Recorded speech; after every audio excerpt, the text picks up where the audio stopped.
예레미야가 레갑 사람의 가문에게 이르되 만군의 여호와 이스라엘의 하나님께서 이와 같이 말씀하시기를 너희가 너희 선조 요나답의 명령을 순종하여 그의 모든 규율을 지키며 그가 너희에게 명령한 것을 행하였도다. 그러므로 만군의 여호와 이스라엘의 하나님께서 이와 같이 말씀하시니라. 레갑의 아들 요나답에게서 내 앞에 설 사람이 영원히 끊어지지 아니하리라 하시니라.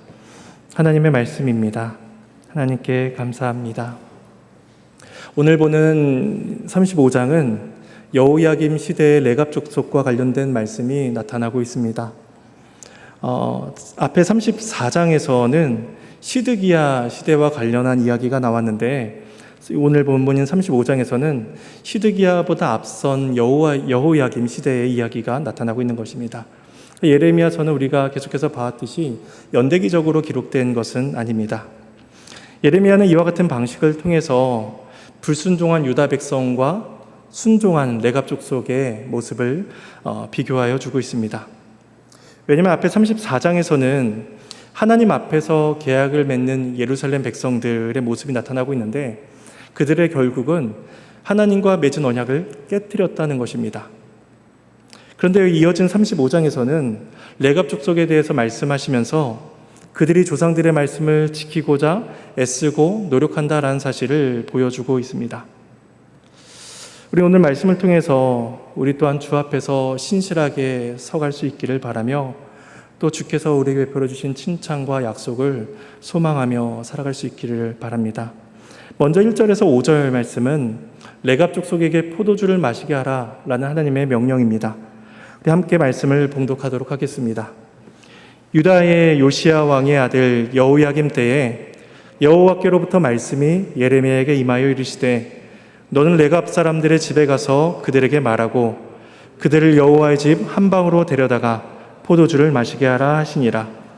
이에 내가 하바시냐의 손자요 예레미야의 아들인 야하사냐와 그의 형제와 그의 모든 아들과 모든 레갑 사람들을 데리고 여호와의 집에 이르러 익다랴의 아들 하나님의 사람 하난의 아들들의 방에 들였는데 그 방은 고관들의 방곁이요 문을 지키는 살룸의 아들 마아세야의 방 위더라. 내가 레갑 사람들의 후손들 앞에 포도주가 가득한 종지와 술잔을 놓고 마시라 권하매. 5절까지 보도록 하겠습니다. 여호야김 시대 하나님의 말씀이 예레미야에게 주어집니다. 이때는 여호야김 통치 3년째 되는 해였을 것입니다. 왜냐하면 열왕기하 24장 1절과 2절에 보시면 여호야김이 3년 동안 바벨론을 섬기다가 배반을 하게 되는데 그때 바벨론 족속이 다른 연합군과 함께 예루살렘을 공격하기 위해 오고 있기 때문입니다. 그리고 이따 볼 본문 11절에서 보시면은 갈대아인의 군대와 수리아인의 군대가 이제 예루살렘을 쳐들어왔기 때문에 이제 레갑 족속이 예루살렘으로 피해왔다라고 말씀하는 부분이 있는데 이 말씀을 비교해 볼 때 오늘 본문은 열왕기하 24장과 같은 시대적 배경을 가지고 있다 볼 수 있습니다. 하나님께서 명하신 것은 레갑 사람들을 여호와의 집으로 데려오라라고 이야기하는데 이때 여호와의 집은 하나님의 성전을 의미합니다. 그러니까 성전의 한 방으로 데리고 와서 그들에게 포도주를 마시게 하라 권하라라고 명령하십니다. 근데 그 방은 어떤 방이냐 하면 4절에 보시면은 하나님의 사람 하나님 아들들의 방이었는데 그 옆에는 고관들의 방이 있었고 그 방 아래층에는 문지기 아들의 방이 있었다라고 이제 방 위치에 대해서 굉장히 자세하게 서술하고 있습니다. 이 위치를 자세하게 서술하고 있는 까닭은 아마도 이 하나님의 방이 매우 중요한 방이었을 것입니다. 그리고 그 방이 고관들의 방 옆에 있었다라고 하기 때문에 예레미야가 레갑 사람들을 데리고 온 것이 그 고관들에게 목격이 되었고 그 일의 과정과 결과 또한 고관들이 가장 먼저 목격하고 듣게 되었을 것입니다. 그러니까 그들은 고관들이나 그 주변의 사람들은 가장 중요한 방에서 일어난 일을 목격하게 되었고 또 그 일의 증인으로서 그 말씀을 듣는 당사자들이 됩니다. 그래서 예레미야는 하나님의 명령에 따라서 모든 레갑 사람들을 여호와의 성전으로 데리고 가서 포도주가 가득한 술잔과 종지를 두고 그들에게 마시라라고 권합니다. 근데 포도주를 마시는 것 자체가 이스라엘 사람들 자체에게 그것이 율법에 어긋나는 것이 아니었기 때문에 그 권하는 것 자체가 잘못은 아니었습니다. 근데 6절에서 11절 단락을 보시면 레갑 족속이 그 명령에 대해 거절하는 것과 그 이유에 대해서 말씀을 주고 있습니다. 6절에서 11절까지 말씀을 봉독하겠습니다. 그들이 이르되 우리는 포도주를 마시지 아니하겠노라. 레갑의 아들 우리 선조 요나답이 우리에게 명령하여 이르기를 너희와 너희 자손은 영원히 포도주를 마시지 말며 너희가 집도 짓지 말며 파종도 하지 말며 포도원을 소유하지도 말고 너희는 평생 동안 장막에 살아라.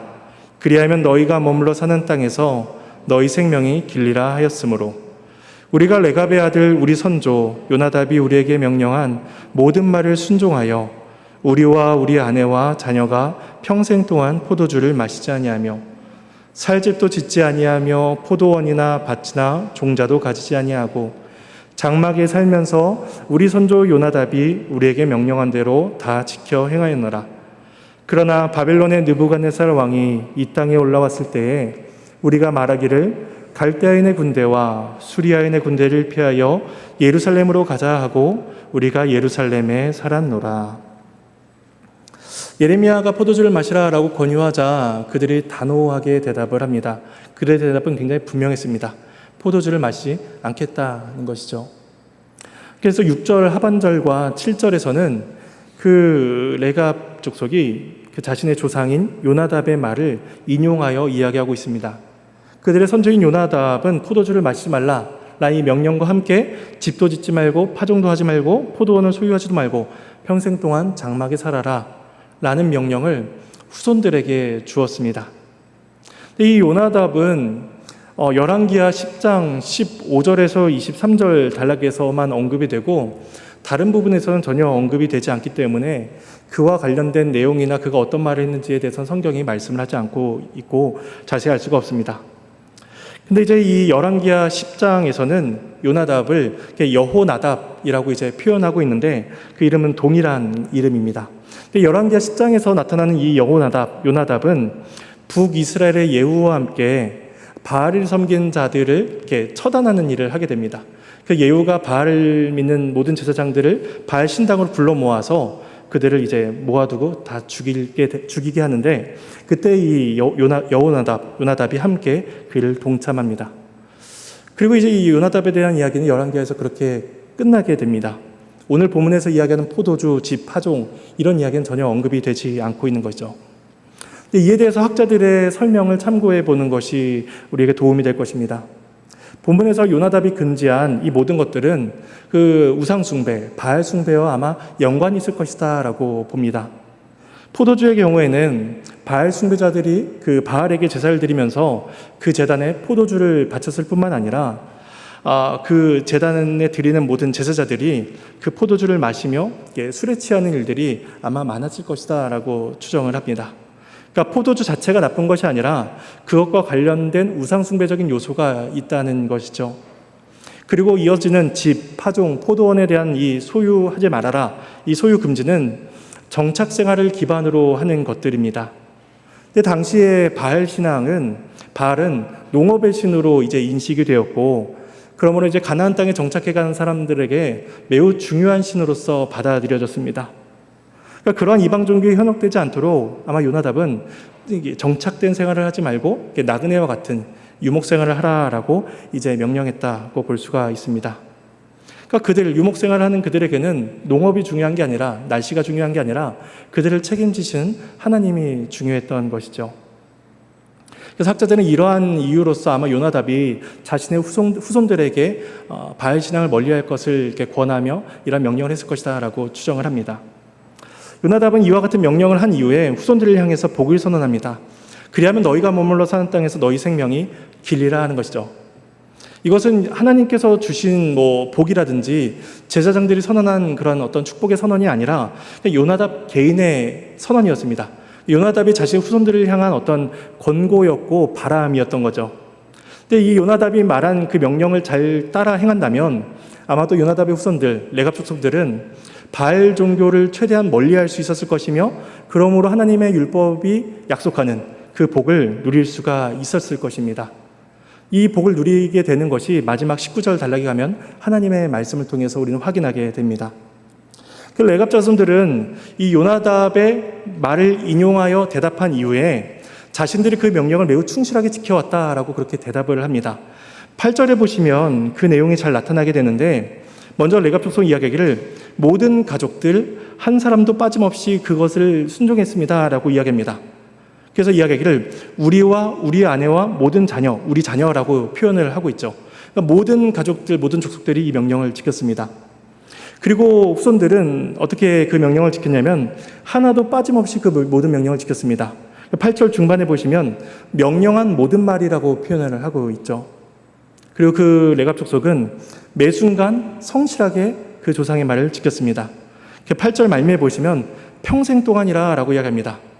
이 요나답은 약 200년, 약 300년 정도의 조상인데 그 300년에 걸치는 동안 한순간도 빠짐없이 평생 동안 모든 가족들이 명령한 모든 것들을 다 지켜왔다라고 그렇게 대답을 하고 있는 거죠. 이것은 패역한 유다 백성들과 대조가 되는 말씀입니다. 잠시 화면에 보시면 예레미야 7장 17절, 18절 말씀이 있는데 여기서 유다 백성들의 패역함을 이렇게 말씀합니다. 너는 그들이 유다 성읍들과 예루살렘 거리에서 행하는 일을 보지 못하였느냐? 자식들은 나무를 줍고 아버지들은 불을 피우며 부녀들은 가루를 반죽하여 하늘의 여왕을 위하여 가자를 만들며 그들이 또 다른 신들에게 전제를 부음으로 나의 노를 일으키느니라. 유다 백성들은 자식이나 부모나 여자들이나 모든 사람들이 한 마음으로 이제 하늘의 여왕, 우상들을 섬기기 위해서 열심을 내고 있었습니다. 근데 이와 반면에 레갑 족속들은 모든 가족들이 평생토록 그 조상의 말을 하나도 빠짐없이 지키도록 노력해 왔던 것이죠. 그러니까 우상 숭배하는 유다 백성들과 조상의 말을 지켜오는 레갑 족속들의 모습이 계속해서 대비되고 있습니다. 그래서 본문 8절에 10절은 자신들이 잘 지켜왔다라고 말을 한 이후에 11절에서 현재의 어쩔 수 없는 상황을 설명합니다. 현재 그 바벨론 백성들이 자신들을 예루살렘을 쳐들어왔기 때문에 어쩔 수 없이 자신의 그 장막들을 다 버리고 예루살렘으로 돌아올 수밖에 없었습니다. 라고 이제 설명합니다. 이 사람들의 이 대답은 그러니까 타협이 아니라 지혜였습니다. 왜냐하면 요나답 그 조상의 명령이 율법 자체와 연관된 것이 아니었기 때문에 그 명령을 어긴다고 해서 율법을 어기는 그런 죄를 범하는 것이 아니었습니다. 그래서 아마도 그들은 그 바벨론의 위협이 다 끝나게 되면 다시 장막으로 돌아가서 조상의 말을 지키기 위해 노력했을 것입니다. 이런 레갑 족속의 대답이 끝나자 하나님의 말씀이 선지자인 예레미야에게 임합니다. 그 말씀이 12절에서 16절 말씀인데 레갑 족속의 순종과 유다 백성의 불순종을 말씀하십니다. 함께 12절부터 16절까지 말씀을 봉독하겠습니다. 그때 여호와의 말씀이 예레미야에게 임하여 이르시되 만군의 여호와 이스라엘의 하나님께서 이와 같이 말씀하시니라. 너는 가서 유다 사람들과 예루살렘 주민에게 이르기를 너희가 내 말을 들으며 교훈을 받지 아니하겠느냐 여호와의 말씀이니라. 레갑의 아들 요나답이 그의 자손에게 포도주를 마시지 말라 한 그 명령은 실행되도다. 그들은 그 선조의 명령을 순종하여 오늘까지 마시지 아니하거늘 내가 너희에게 말하고 끊임없이 말하여도 너희는 내게 순종하지 아니하도다. 내가 내 종 모든 선지자를 너희에게 보내고 끊임없이 보내며 이르기를 너희는 이제 각기 악한 길에서 돌이켜 행위를 고치고 다른 신을 따라 그를 섬기지 말라. 그리하면 너희는 내가 너희와 너희 선조에게 준 이 땅에 살리라 하여도 너희가 귀를 기울이지 아니하며 내게 순종하지 아니하느니라. 레갑의 아들 요나답의 자손은 그의 선조가 그들에게 명령한 그 명령을 지켜 행하나니 이 백성은 내게 순종하지 아니하도다. 조상에게 받은 명령을 충실하고 신실하게 지킨 레갑 족속이 있는 반면에 유다와 예루살렘 백성들은 하나님으로부터 받은 말씀을 전혀 지키지 않습니다. 그래서 그 모습을 대비해 말씀해 주시는데 14절과 15절에서 그 대비를 세 가지 정도로 정리해 볼 수가 있을 것입니다. 첫 번째는 요나답이 포도주를 마시지 말라 한 명령이 오늘까지 이루어지고 있는 반면에 하나님께서 말씀하신 그 명령은 이루어지지 않고 있다라고 이제 첫 번째 대비를 보여줍니다. 그 두 번째 대비는 요나답은 아마 살아 생전에 단회적으로 그것을 말했을 것입니다. 포도주를 마시지 말라. 집을 짓지 말아라. 단회적으로 살아생전에만 말했던 것이죠. 그럼에도 단회적으로 말한 그것이 여전히 지켜지고 있습니다. 반면에 하나님께서는 말씀하시고 끊임없이 말씀하셨으며 선자를 보내셨습니다. 그러니까 단회적으로 말한 요나답과 하나님의 그 말씀하심은 너무나 대비가 됩니다. 그럼에도 유다는 듣질 않았습니다. 세 번째 대비는 레갑 족속은 조상이 선언한 그 복의 말씀을 소망함으로 살아갔다면 유다 백성들은 전능하신 하나님께서 약속으로 주신 그 모든 복들조차도 받아들이지 않고 거부하고 있습니다. 그래서 하나님께서는 그리하면 내가 너희와 손주에게 준 이 땅에서 살 것이다 라고 하시면서 그 약속을 보증하고 계신데도 불구하고 유다는 그 복을 거부합니다. 그러니까 레갑 족속은 조상의 말을 지키며 그렇게 살면 복을 받겠지라는 그런 마음으로 명령을 지켰는데 유다 백성들은 하나님의 말씀조차 듣지 않고 있습니다. 이로써 둘 사이에 극명한 차이가 드러나고 있으며 유다를 향한 하나님의 심판이 정당하다라는 사실이 확인되고 있습니다. 마지막 17절과 19절에서는 유다에 대한 심판과 레갑 족속에 대한 복의 선언이 주어지고 있습니다. 마지막 말씀 함께 읽겠습니다. 그러므로 만군의 여호와 이스라엘의 하나님께서 이와 같이 말씀하시니라. 보라, 내가 유다와 예루살렘의 모든 주민에게 내가 그들에게 대하여 선포한 모든 재앙을 내리리니 이는 내가 불러도 대답하지 아니함이니라 하셨다 하라. 예레미야가 레갑 사람의 가문에게 이르되 만군의 여호와 이스라엘의 하나님께서 이와 같이 말씀하시기를 너희가 너희 선조 요나답의 명령을 순종하여 그의 모든 규율을 지키며 그가 너희에게 명령한 것을 행하였도다. 그러므로 만군의 여호와 이스라엘 하나님께서 이와 같이 말씀하시니라. 레갑의 아들 요나답에게서 내 앞에 설 사람이 영원히 끊어지지 아니하리라 하시니라. 패역한 이스라엘에게 선언되는 것은 하나님의 심판이며 재앙의 선언입니다. 재앙의 이유에 대해서 말씀하시기를 듣지 않고 대답하지 않느냐 했다라고 말씀하십니다. 그러니까 지속적인 불순종이 하나님의 심판을 초래한 것입니다. 반면에 충성된 자들 레갑 족속에게는 하나님의 복이 선언됩니다. 18절 중반부에 보시면 명령을 순종했다라고 이제 번역되어 있는데 순종하다라는 것은 이제 쉐마, 들었다라는 표현입니다. 그래서 그 표현을 보면은 그들이 명령을 들었고 모든 규율을 지켰고 명령한 것을 행하였다라고 말씀하고 있는 거죠. 듣고 지키고 행했다. 이것이 하나님께서 그들을 칭찬하시는 이유가 됩니다. 그리고 이것이 충성된 자의 자세라는 것입니다. 듣고 지키고 행한 자들에게 하나님께서는 내 앞에서 서는 일이 끊어지지 않을 것이다. 영원토록 끊어지지 않을 것이다 라고 칭찬해 주십니다. 그래서 그들은 하나님을 섬기는 자로서 영원히 살아가게 될 것이며 또 하나님 앞에서 영원한 교제의 교통을 누리는 그 복을 누리게 될 것입니다. 이로써 불순종한 자들에게는 심판이 임하며 충성된 자들에게는 복이 임한다라는 말씀을 주시며 오늘 본문이 이제 마쳐지게 됩니다. 오늘 본문은 레갑 족속의 방식을 따라 살아라 라는 것을 명령하는 것은 아닙니다. 그들에게 발견되는 것은 충성과 순종입니다. 그리고 이 충성과 순종이 하나님의 언약 백성에게 요구되는 자세이며 우리에게 요구되는 자세인 것입니다. 이 말씀을 정리하며 두 가지 적용점을 생각해 보도록 하겠습니다. 첫 번째는 레갑 족속은 포도주가 주는 기쁨과 정착 생활에 주는 안정을 그들은 또한 알고 있었을 것입니다. 근데 그들은 조상이 명령한 바를 따르기 위해서 200~300년에 걸쳐서 그 말씀을 충성되게 지켜옵니다. 그 말씀을 지키면서 수많은 어려움과 유혹들이 있었을 것입니다. 포도주의 기쁨, 정착이 주는 그 안전을 그들도 누리고 싶었을 것입니다. 하지만 그런 유혹 속에서 그들은 그 유혹을 싸우며 또 가족들을 독려하며 스스로 순종의 길을 걸어왔습니다. 이것은 이 땅에서 주의 말씀을 지키며 살아가는 우리 모두에게 요구되는 자세입니다. 우리는 단순히 우리 조상에게 받은 명령을 받고 살아가는 자들이 아니라 살아계신 하나님의 말씀을 듣고 살아가는 자들입니다. 그러므로 우리도 세상을 살아가면서 많은 유혹이 있겠지만 우리에게 충성과 진실함, 신실함이 요구된다는 사실을 기억하며 하나님의 은혜를 구해야 할 것입니다.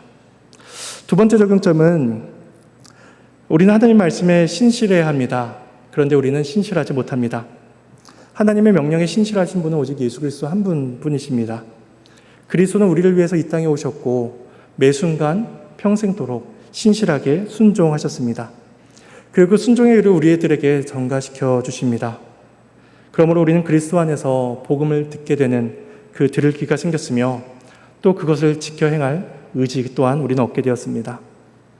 따라서 우리는 우리를 위해서 이 땅 가운데 오시고 또 우리를 위해서 모든 율법의 순종을 규례를 지키신 예수 그리스도의 은혜를 기억하며 그 하나님께 감사하고 또 주께 영광 돌리며 살아가야 할 것입니다. 이러한 적용점을 기억하시며 살아가는 저와 여러분이 되기를 소망합니다.